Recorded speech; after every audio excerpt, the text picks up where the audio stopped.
બધા સલાહ આપે છે કે પ્રેગ્નન્સીમાં પાણી વધારે લેવું જોઈએ, પણ પાણી ભાવતું જ નથી તો શું કરવું? પ્રેગ્નન્સીમાં ઘણી મહિલાઓને ઉલટી અને ઉબકાની તકલીફ હોય છે, જેના લીધે પાણી ભાવતું નથી અથવા તો પાણી ઓછું પીવાય છે.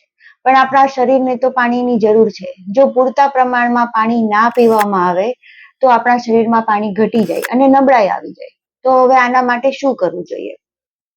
સૌથી પહેલા તો તમને તરસ લાગી હોય કે ના લાગી હોય, દિવસમાં 1-2 કલાકમાં થોડું થોડું પાણી લેવું જોઈએ.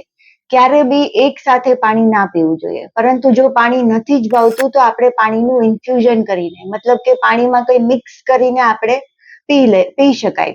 એમાંથી જો ઉલટી અને ઉબકાની તકલીફ રહેતી હોય તો પાણીમાં આદુનો રસ ભેળવીને પી શકાય.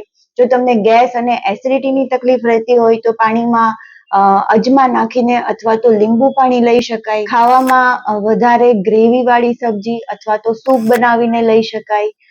શાકભાજીમાં ટામેટા છે, કાકડી છે અને પાલકની સબ્જી બનાવીને લઈ શકાય. આ ઉપરાંત ફ્રૂટ્સ જેવા કે તરબૂચ, સંતરા, મોસંબી, દ્રાક્ષ વગેરેમાં 80-90% ભાગ પાણીનો રહે છે, તો એ બી આપણે લઈ શકાય. આ ઉપરાંત દહીંમાં 75-85% પાણી રહેલું હોય છે, જે પાચન શક્તિમાં બી મદદ કરી શકે છે. જો આ રીતે પાણી પૂરતા પ્રમાણમાં લેવામાં આવે તો પ્રેગ્નન્સીમાં રહેલી ઘણી સમસ્યાઓ જેવી કે માથામાં દુખાવો થવો, શરીર દુખવું, પગ છે, કમર દુખવી અથવા તો પૂરતી ઊંઘ ના આવી, આ બધી સમસ્યાઓનું સોલ્યુશન પાણી વધારે પીવાથી થઈ શકે.